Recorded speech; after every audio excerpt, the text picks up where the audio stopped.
ಬದನೆಕಾಯಿ ಆಲೂಗಡ್ಡೆ ಪಲ್ಯ. ಎಣ್ಣೆ ಕಾಯಕ್ಕೆ ಇಟ್ಟಿದ್ದೀನಿ, ಸಾಸಿವೆ ಹಾಕ್ತಾಯಿದ್ದೀನಿ, ಹಸಿರು ಮೆಣಸಿನ್ಕಾಯಿ, ಈರುಳ್ಳಿ,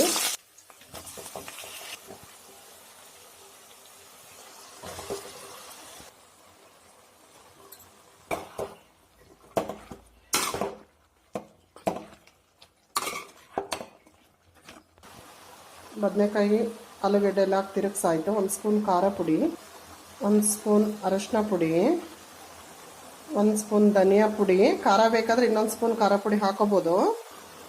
ಸ್ವಲ್ಪ ಕಲ್ಲು, ಸ್ವಲ್ಪ ಗರಂ ಮಸಾಲೆ.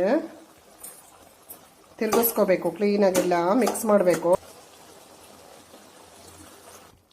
ಬೇಯಕ್ಕೆ 1 ಲೋಟ ನೀರು ಹಾಕಿದೆ.